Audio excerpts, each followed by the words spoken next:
setting. We have the air holes in there. Let's do a couple more just to be safe. You know, we don't want to hurt this creature. Put a couple air holes in there. And I just poke the air holes in with a little pin. Make sure I don't touch the animal. And that's enough, you know, a couple air holes in there.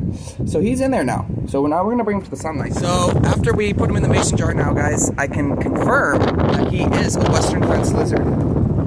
So he is a blue belly lizard, also called the blue belly. There's his blue belly. You can see it. Bright blue on the underside of the lizard. It's bright blue. Right on the sides, like right where his lungs would be. Bright blue. Oh, he's beautiful.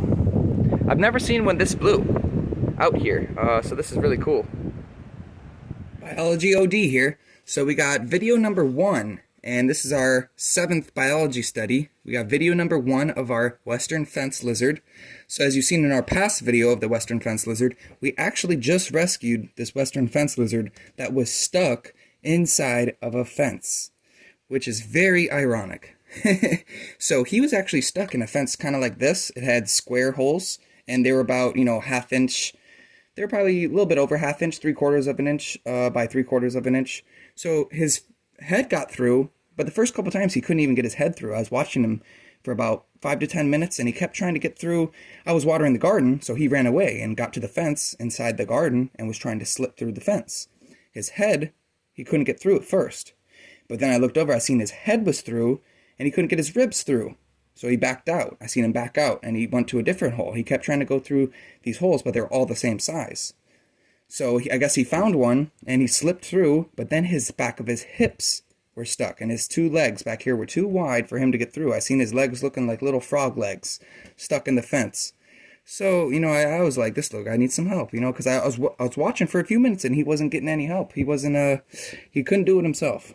So we actually went upstairs, left the garden for about 5 minutes, went up, got my phone, came down and recorded a little video of me taking him out of the fence very gently. And look at, he's still got his tail. Because normally if they're scared, they'll actually wiggle their tail right off. And they'll lose their tail and regrow it. So we got no damage on him, so we did good. And he's beautiful. You can't really tell in this lighting.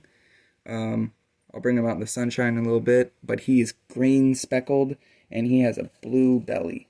Oh, he is super blue underneath this belly right here. I don't know if you guys can see that. Yep, he got a bright blue belly. See that blue belly? Wow. And in the sunlight, it's even more blue. So this is very cool to see one this colorful. Usually I don't see the blue belly lizards this colorful. Usually they're a little bit smaller too. So this is pretty interesting. Yeah, he had the green speckles all over the top of him, kind of like glitter.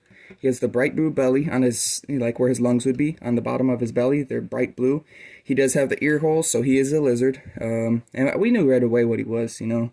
I mean, I told you guys I wanted to go identify him with the diagram first, but, you know, down there when I first rescued him, I already knew it was a western fence lizard. I was about 80% sure.